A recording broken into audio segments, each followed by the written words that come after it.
দিন কয়েক বাদেই পাভেল খারকভ রওনা হয়ে গেল। তাইয়া, লোলা আর আলবিনা তার বোন রোজাকে নিয়ে স্টেশনে এলো পাভেলকে বিদায় জানাবার জন্যে। আলবিনা তাকে দিয়ে প্রতিজ্ঞা করিয়ে নিল সে যেন তার মেয়েদের ভুলে না যায়। এই দুরবস্থার মধ্য থেকে যাতে তারা সকলে উদ্ধার পায় তার জন্যে যেন সে তাদের সাহায্য করে। ঘনিষ্ঠ কোনো প্রিয়জনকে যেমন লোকে বিদায় দেয় তেমনিভাবে তারা পাভেলকে বিদায় জানালো। তাইয়ার চোখে জল এসে গিয়েছিল। কামরাটার জানলা থেকে পাভেল তাকিয়ে রইল লোলার মাথায় বাঁধা সাদা রুমালটার দিকে। তাইয়ার ডোরাকাটা ব্লাউজটা ক্রমশ ছোট হয়ে আস্তে আস্তে শেষ পর্যন্ত মিলিয়ে গেল।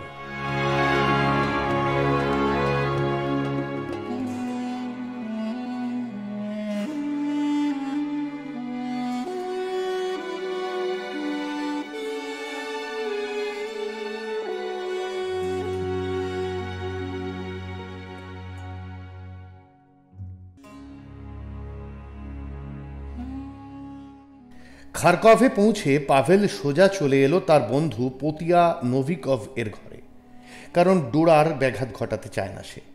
বিশ্রামের শেষে ভ্রমণ ক্লান্তিটুকু কাটিয়ে ওঠার সঙ্গে সঙ্গেই সে এলো কেন্দ্রীয় কমিটিতে। এখানে এসে আকিমের জন্য অপেক্ষা করে রইল এবং শেষ পর্যন্ত যখন তারা দুজন ছাড়া ঘরে আর কেউ রইল না তখন পাভেল বলল যে তাকে অবিলম্বে কাজে লাগিয়ে দেওয়া হোক। মাথা নাড়ল আকিম। তা হয় না পাভেল, চিকিৎসা কমিশনের আর কেন্দ্রীয় কমিটির নির্দেশ আছে আমাদের ওপর। বলা হয়েছে তোমার শরীরের গুরুতর অবস্থা বিবেচনা করে তোমাকে কোনো কাজ করতে দেওয়া হবে না। স্নায়বিক রোগ চিকিৎসা প্রতিষ্ঠানে তোমাকে পাঠিয়ে দেওয়া হবে। ওরা কি বলল না বলল আমি কি তার ধারধারি আকিম? আমি তোমার কাছে আবেদন জানাচ্ছি, কাজ করার একটা সুযোগ আমাকে দাও। একটা হাসপাতাল থেকে আরেকটা হাসপাতাল এইভাবে ঘোরাঘুরি করে আমার বিন্দুমাত্র লাভ হচ্ছে না। আকিম তার অনুরোধ প্রত্যাখ্যান করার চেষ্টায় যুক্তি দেখালো, পার্টি সিদ্ধান্তের বিরুদ্ধে যেতে পারি না আমরা। এটা যে তোমারই ভালোর জন্য তাকে তুমি বোঝো না পাভলুসা। কিন্তু পাভেল এমন আন্তরিক আবেগের সঙ্গে নিজের পক্ষে সালিশি করল যে শেষ পর্যন্ত রাজি হতে হলো আকিমকে। পরের দিনই পাভেল কেন্দ্রীয় কমিটির সদর দপ্তরে বিশেষ বিভাগে কাজে লেগে গেল। কাজ শুরু করে দিলেই তার শরীরের হৃতশক্তি ফিরে আসবে বলে তার বিশ্বাস। কিন্তু অল্প দিনের মধ্যেই বুঝল তার ভুল হয়েছে। এক নাগাড়ে 8 ঘন্টা বসে থাকে সে তার ডেস্কে। দুপুরে খাবার সময়টুকুতেও কাজ বন্ধ করে না, শুধুমাত্র এই কারণে যে 3 তলা সিঁড়ি ভেঙে সর্বসাধারণের খাবার ঘর পর্যন্ত ওঠানামা করার হয়রানিটুকুও সওয়া তার পক্ষে সম্ভব নয়। প্রায়ই তার হাত বা পা হঠাৎ অসাড় হয়ে যায় এবং মাঝে মাঝে তার গোটা শরীরটাই কয়েক মুহূর্তের জন্যে পক্ষাঘাতগ্রস্ত হয়ে পড়ে। প্রায় সর্বদাই একটা জ্বর ভাব বোধ করে সে। মাঝে মাঝে সকালে দেখতে পায় যে বিছানা ছেড়ে ওঠার শক্তি নেই এবং ব্যারামের সাময়িক আক্রমণটুকু কেটে যাবার পর হতাশার সঙ্গে লক্ষ্য করে যে সেদিনকার মতো কাজে যোগ দিতে তার পুরো 1 ঘন্টা দেরি হয়ে যাবে। শেষ পর্যন্ত এমন একদিন এলো যখন দেরি করে কাজে আসার জন্যে তাকে সরকারিভাবে তিরস্কার করা হলো। আর তখনই সে বুঝল যে ব্যাপারটাকে সে জীবনে সবচেয়ে বেশি ভয় করে এসেছে এটা তারই সূত্রপাত। পার্টির কর্মীদের বাইরে পড়ে যাচ্ছে সে। আকিম তাকে 2 বার অন্য কাজে বদলি করে দিয়ে সাহায্য করল, কিন্তু অনিবার্য ঘটনাটা ঘটে গেল শেষ পর্যন্ত। ফিরে এসে কাজে যোগ দেবার 1 মাস বাদেই পাভেল আবার শয্যাশায়ী হয়ে পড়ল। এইবারে তার মনে পড়ল খারকভ থেকে বিদায় নেবার সময় জাজানোভার শেষ কথাগুলো। পাভেল তাকে চিঠি লিখল এবং সেই দিনই এসে পড়ল জাজানোভা। যে কথাটা পাভেল শুনতে চাচ্ছিল সেই কথাটাই জাজানোভা বলল তাকে। হাসপাতালে যে পাভেলকে যেতেই হবে এমন কোনো কথা নেই।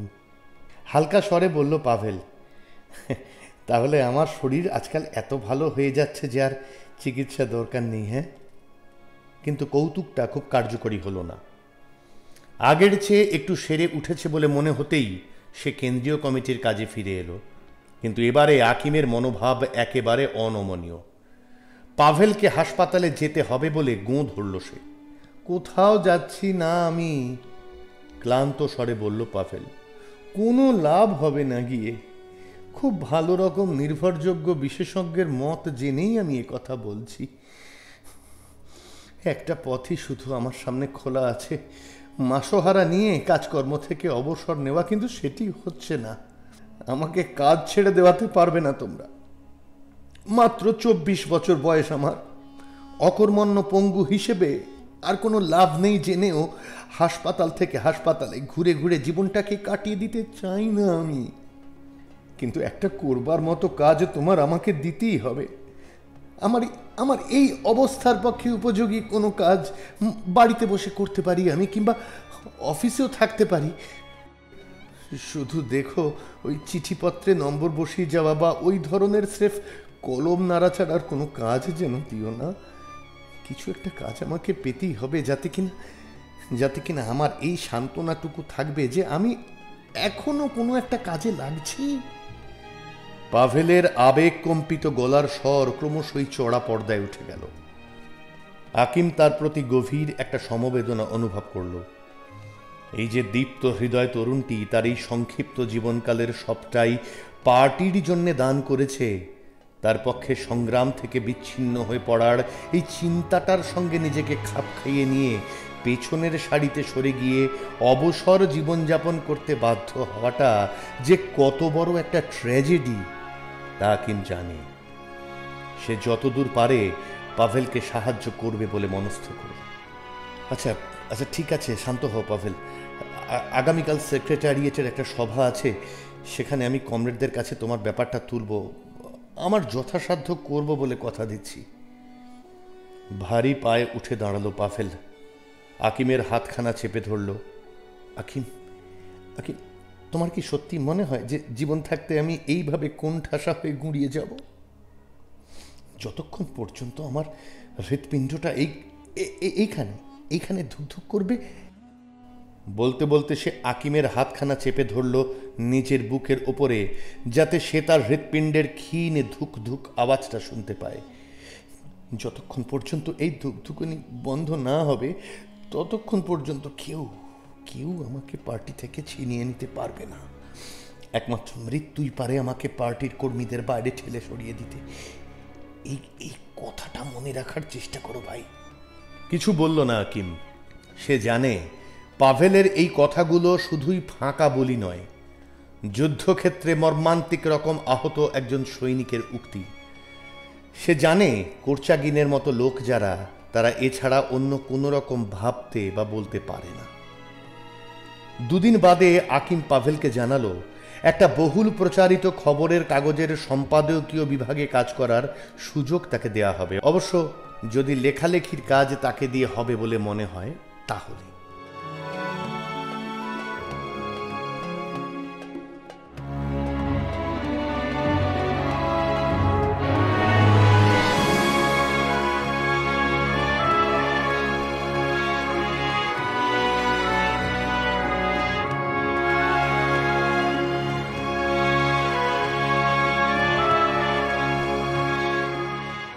সম্পাদকীয় দপ্তরে পাভেলকে সৌজন্যের সঙ্গে অভ্যর্থনা জানানো হলো এবং একজন সহকারী সম্পাদক তার সঙ্গে কথাবার্তা বললেন।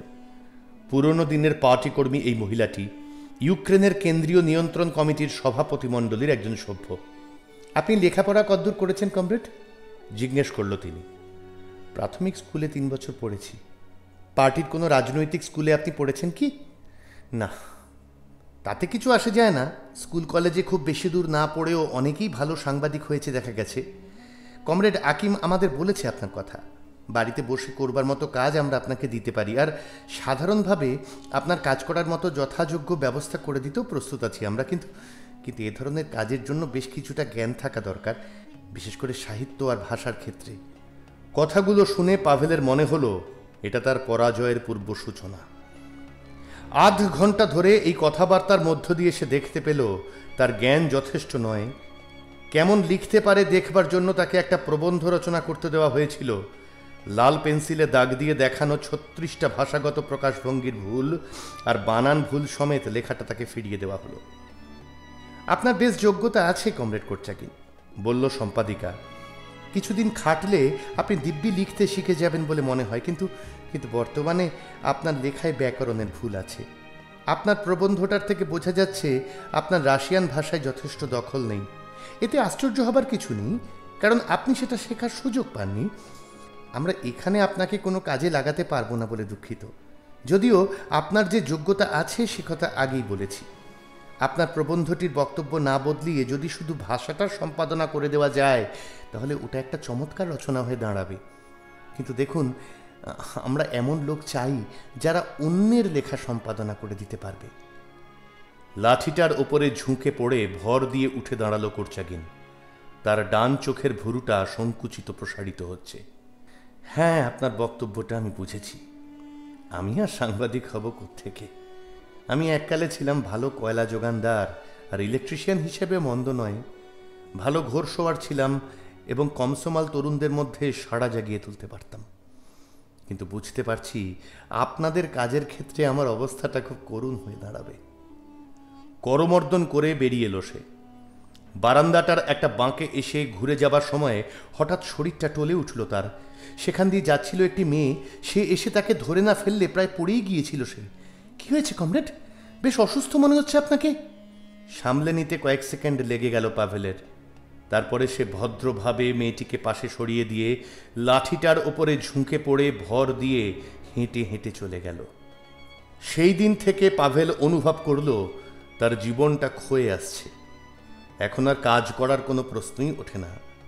ক্রমশই বেশি বেশি করে শয্যাশায়ী হয়ে থাকতে হচ্ছে। কেন্দ্রীয় কমিটি তাকে কাজের দায়িত্ব থেকে খালাস করে দিয়ে তার মাসোহারার বন্দোবস্ত করে দিল।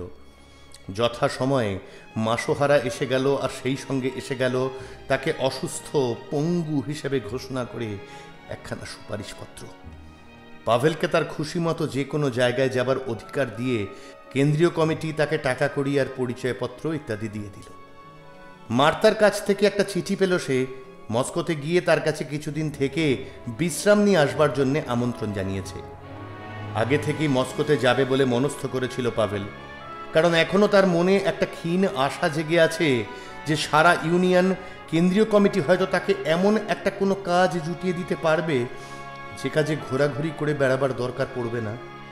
কিন্তু মস্কোতেও তাকে ডাক্তারি চিকিৎসা করবার জন্য পরামর্শ দেওয়া হলো এবং ভালো একটা হাসপাতালে তাকে জায়গাও দিতে চাওয়া হলো, কিন্তু প্রত্যাখ্যান করল সে।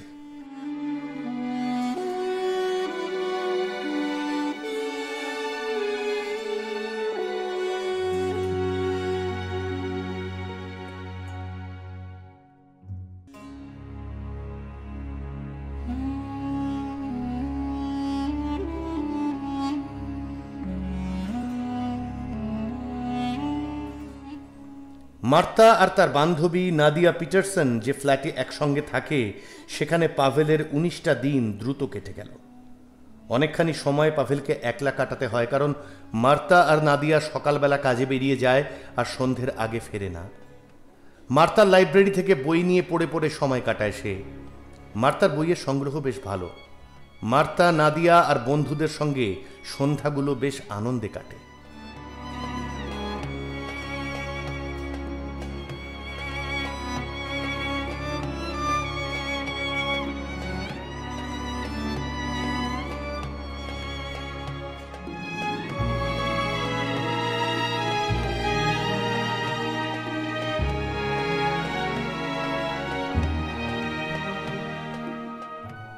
লোলা আর তাইয়াকি উৎসামের কাছ থেকে চিঠি এলো। তারা তাকে একবার ওদের ওখানে আসতে লিখেছে। অসহনীয় হয়ে উঠেছে তাদের জীবন। পাভেলের সাহায্য চায় তারা। অতএব একদিন সকালে পাভেল গুসিয়াতনিকভ স্ট্রিটের সেই ছোট্ট নিরিবিলি ফ্ল্যাটখানা ছেড়ে দিয়ে রওনা হয়ে গেল। ট্রেনটা তাকে দক্ষিণমুখ দ্রুত বয়ে নিয়ে চলেছে সমুদ্রের দিকে। স্যাঁতস্যাঁতে বৃষ্টি ঝরা হেমন্তকে এড়িয়ে সে চলেছে দক্ষিণ ক্রিমিয়ার উষ্ণ উপকূলে। জানালার ধারে বসে পাভেল টেলিগ্রাফের খুঁটিগুলোর দ্রুত পাশ কেটে বেরিয়ে যাওয়াটা লক্ষ্য করছে। ভুরু দুটি তার কুঁচকে গেছে। তার কালো দুই চোখে একটা অনমনীয় দৃঢ়তার দীপ্তি।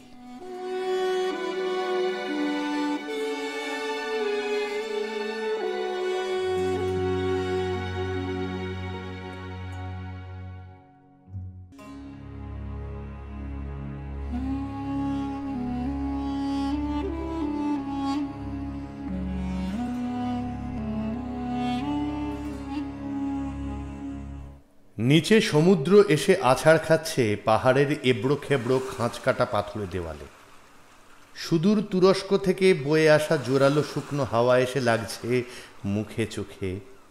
কংক্রিটের বাঁধ দিয়ে সমুদ্র থেকে আড়াল করা বন্দরটা এলোমেলো একটা বৃত্তাংশ রচনা করে ঢুকে গেছে তটভূমির মধ্যে।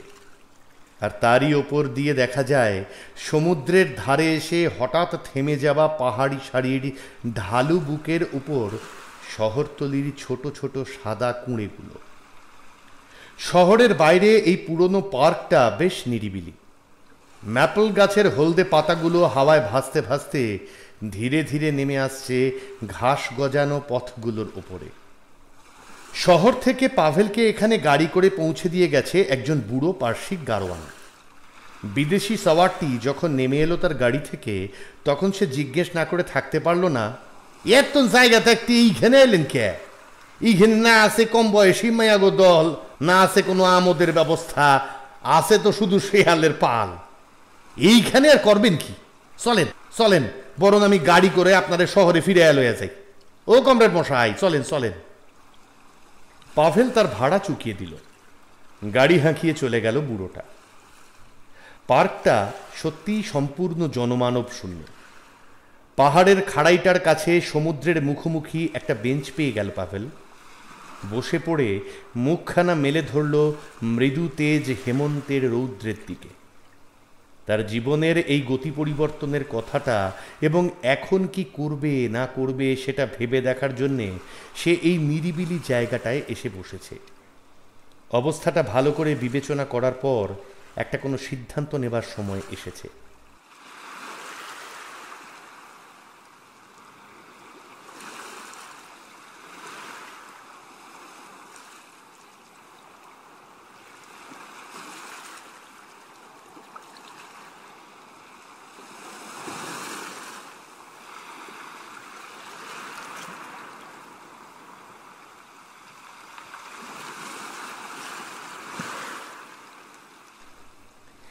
কিউৎসামদের এখানে তার এই দ্বিতীয়বার আসাতে তাদের পারিবারিক সংঘাতটা সুস্পষ্ট হয়ে উঠেছে। বুড়োটা পাভেলের এসে পড়ার খবর পেয়েই দারুণ চটে উঠে সাংঘাতিক গালাগাল চেঁচামেচি করেছিল। স্বভাবতই প্রতিরোধের নেতৃত্বটা এসে পড়েছিল পাভেলের ওপর। অপ্রত্যাশিতভাবে তার স্ত্রী আর মেয়েদের কাছ থেকে একটা জোরালো পাল্টা আক্রমণের মুখোমুখি দাঁড়াতে হলো বুড়োটাকে। এবং পাভেলের এখানে এসে পৌঁছনোর প্রথম দিন থেকেই গোটা বাড়িটা দুটো শত্রু শিবিরে ভাগ হয়ে গেল। বাড়িটার যে অংশে বাবা মা থাকে সেদিকে যাবার দরজাটা তালাবন্ধ হয়ে গেল। পাশের দিকে ছোট একখানা ঘর ভাড়া দেওয়া হলো কোর্চাগিনকে। পাভেল অগ্রিম ভাড়া চুকিয়ে দেওয়ায় বুড়োটা এই ব্যবস্থায় কিছুটা শান্ত হলো। মেয়েরা এখন ভিন্ন হয়ে গেছে, তাই সে আর তাদের ভরণ পোষণ করবে বলে আশা করা যায় না। কূটনৈতিক কারণে আলবিনা তার স্বামীর সঙ্গেই আছে। বুড়োটা তার বসবাসের অংশটুকুর এদিকে এক পাও আসে না কখনো। এই মানুষটিকে সে মনে প্রাণে ঘৃণা করে, তার সঙ্গে দেখা দেখিটা এড়িয়ে চলে। কিন্তু সে এখনো বাড়ির কর্তা, সেটা জাহির করার জন্যে বাইরের উঠোনটায় যতদূর পারে শোরগোল তোলে। সমবায় ভাণ্ডারে কাজ নেবার আগে এই কিউৎসাম বুড়ো জুতো তৈরি করে আর ছুতোরগিরি করে রোজগার চালাতো। তাই পেছনের আঙিনাটায় তার ছোট্ট একটা কারখানা ছিল। ভাড়াটেকে বিরক্ত করার জন্য এখন সে তার কাজ করার বেঞ্চিটাকে চালার ভেতর থেকে টেনে নিয়ে এসে বসিয়েছে ঠিক পাভেলের ঘরের জানলাটার নিচেই। ঘণ্টার পর ঘণ্টা প্রচণ্ড শব্দে হাতুড়ি পেটায়, আর তার ফলে কোর্চাগিনের পড়ায় ব্যাঘাত ঘটছে জেনে একটা বিদ্বেষ ভরা তৃপ্তি লাভ করে। হিস হিসি আপন মনে বলে, দাঁড়াও, এখান থেকে দাঁড়িয়ে ছাড়ছি তোমায়।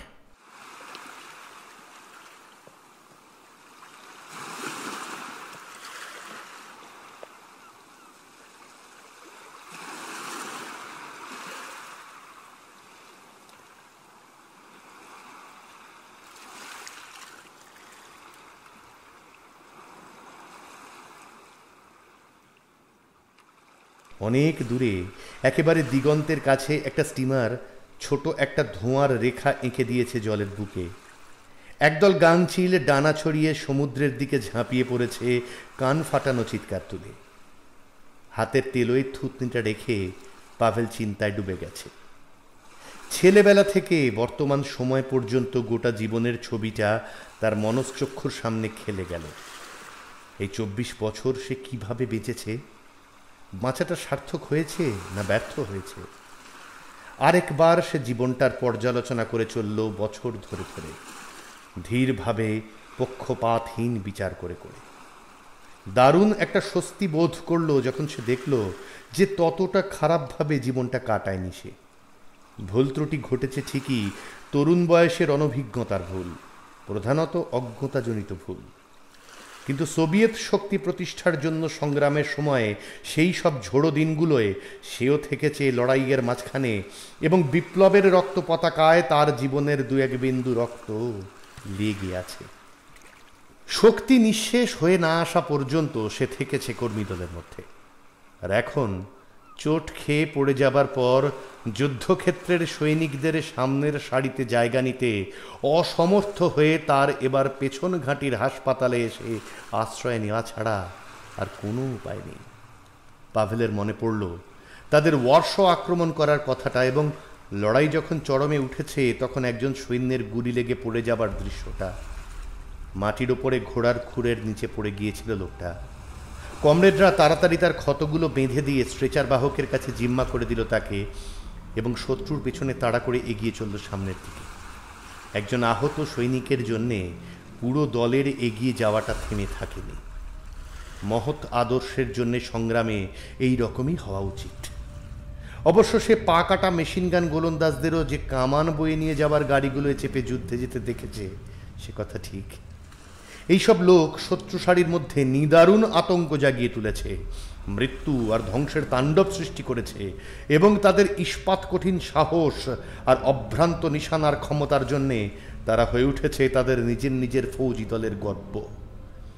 কিন্তু এ ধরনের লোকের সংখ্যা খুব কম।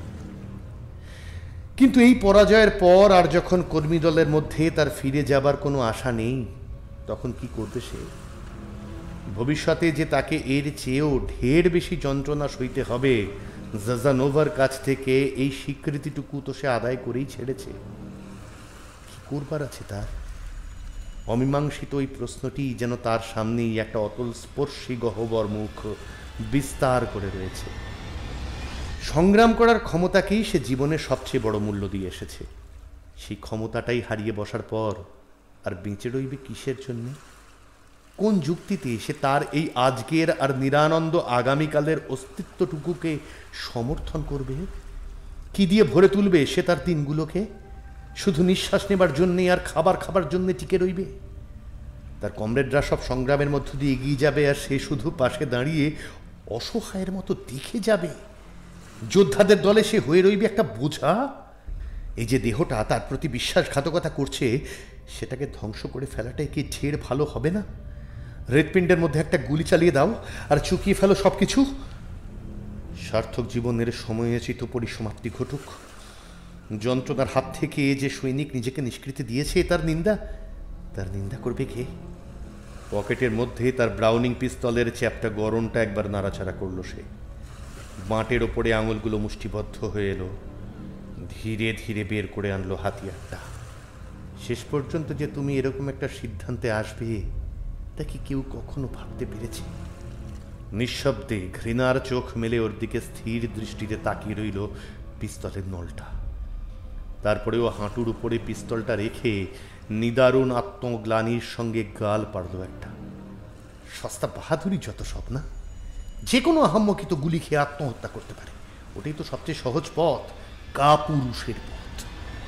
জীবন যখন তোমার উপরে বড় বেশি রকম নির্দয় হয়ে উঠেছে, তখন তো যে কোনো সময় খুলির মধ্যে একটা গুলি চালিয়ে দিতে পারো। কিন্তু জীবনের ভালো দিকটাকে কাজে লাগাবার চেষ্টা করেছো কি?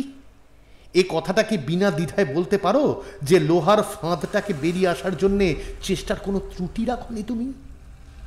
নভগ্রাদ ভালেন্সকের সে লড়াইয়ে আমরা পরপর 17 বার হামলা চালিয়ে সমস্ত বাধা বিপত্তি সত্ত্বেও শেষ পর্যন্ত জয়ী হলাম। সে কথাটা ভুলে গেছো নাকি? সরিয়ে রেখে দাও পিস্তলটা, সরিয়ে রাখো।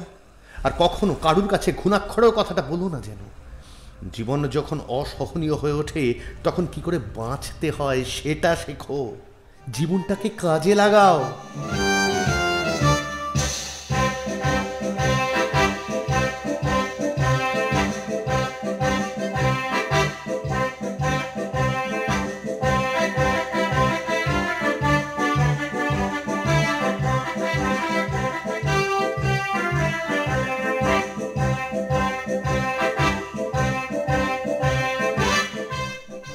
দাঁড়িয়ে উঠে রাস্তা বেয়ে চলল পাভেল। পথ চলতি একজন পাহাড়ি তাকে তার গাড়িতে তুলে নিয়ে পৌঁছে দিল। শহরে পৌঁছে গাড়ি থেকে সে নেমে গেল। একখানা খবরের কাগজ কিনে নিয়ে তাতে পড়ল দেমিয়ান বেদনি ক্লাবে শহর পার্টি গ্রুপের একটা সভার ঘোষণা।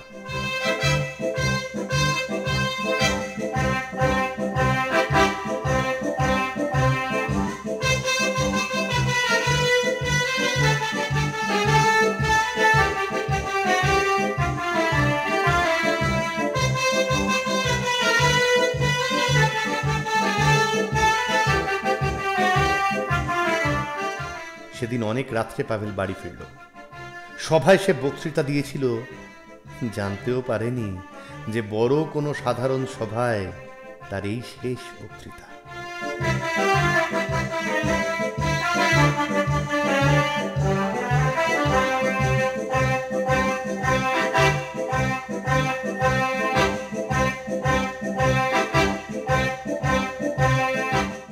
পাভেল যখন বাড়ি ফিরল তাইয়া তখনও জেগে আছে। পাভেলের এই দীর্ঘ অনুপস্থিতিতে সে দুর্ভাবনায় পড়েছিল। মনে পড়ছিল সকালে পাভেলের দুই চোখে সে কেমন যেন বিষণ্ণ, গম্ভীর আর নিরুত্তাপ একটা চাউনি লক্ষ্য করেছে, যে চোখ দুটির দৃষ্টি সর্বদাই প্রাণবন্ত আর উজ্জ্বল। উদ্বিগ্ন হয়ে ভাবছিল, কি হলো ওর? পাভেল কখনো নিজের সম্বন্ধে কিছু বলতে ভালোবাসে না, কিন্তু সে যে কোনো একটা নিদারুণ মানসিক যন্ত্রণায় ভুগছে সেটা তাইয়া অনুভব করেছিল।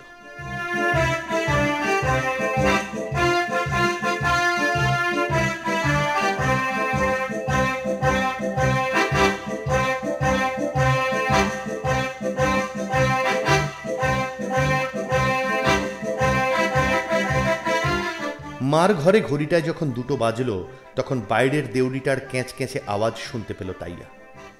জ্যাকেটটা মাথার ওপর দিয়ে গলিয়ে নিয়ে সে ভেতরের দরজাটা খুলে দেওয়ার জন্য বেরিয়ে এলো। ঘুমন্ত লোলার ঘরের মধ্য দিয়ে যাবার সময় সে এপাশ ওপাশ করে অস্পষ্ট ভাষায় কি যেন বলে উঠল। হলঘরের বারান্দাটায় পাভেল ঢুকতেই তাইয়া খুশি ভরা স্বস্তির সঙ্গে ফিসফিসিয়ে বলল, আমার তো ভাবনাই শুরু হয়ে গিয়েছিল, যতক্ষণ বেঁচে আছি ততক্ষণ আমার কিছু হবে না তাইয়া। ফিসফিসিয়ে বলল পাভেল। লোলা ঘুমোচ্ছে? কি জানি কেন আমার একটু ঘুম পাচ্ছে না। আমার কিছু বলার আছে তোমায়। চলো তোমার ঘরে যাই, যাতে লোলার ঘুম না ভেঙে যায়। একটু ইতস্তত করল তাইয়া। অনেক রাত হয়ে গেছে। এই গভীর রাত্রে সে কি করে পাভেলকে আসতে দেবে তার ঘরে? মা কি ভাববে? কিন্তু পাভেল পাছে মনে আঘাত পায় এই আশঙ্কায় সে তার অনুরোধ প্রত্যাখ্যান করল না। পাভেলের আগে আগে ঘরের দিকে এগিয়ে যেতে যেতে অবাক হয়ে ভাবল, তাকে আবার কি বলার থাকতে পারে ওর? যা বলছিলাম তাইয়া, নিচু গলায় বলতে লাগলো পাভেল। মৃদু আলোকিত ঘরে তাইয়ার মুখোমুখি বসেছে সে। এত কাছাকাছি বসেছে যে তার নিঃশ্বাসের স্পর্শ পাচ্ছে তাইয়া। মাঝে মাঝে জীবনের গতি এমন অদ্ভুতভাবে মোড় নেয় যে ভাবলে অবাক হয়ে যেতে হয়। এই গত কয়েকদিন ধরে আমার অতি বিশ্রী লাগছিল। কিভাবে যে বাঁচবো সেই পথটাই দেখতে পাচ্ছিলাম না। জীবনটাকে আর কখনো এমন অন্ধকার বলে মনে হয়নি। কিন্তু আজ আমার নিজের ব্যক্তিগত রাজনৈতিক ব্যুরোর একটা সভা ডেকেছিলাম এবং সেই সভায় বিরাট গুরুত্বপূর্ণ একটা সিদ্ধান্ত নিয়েছি। যা বলতে যাচ্ছি তা শুনে আশ্চর্য হয়েও না। গত কয়েক মাস তার কিভাবে কেটেছে সে কথা এবং আজ পার্কে বসে তার মনে যেসব চিন্তা খেলে গেছে তার অনেকটাই সে খুলে বলল তাইয়ার কাছে। এই হচ্ছে অবস্থাটা। এবার সবচেয়ে গুরুতর কথাটা বলি। এই পরিবারে ঝড় ওঠা সবে শুরু হয়েছে।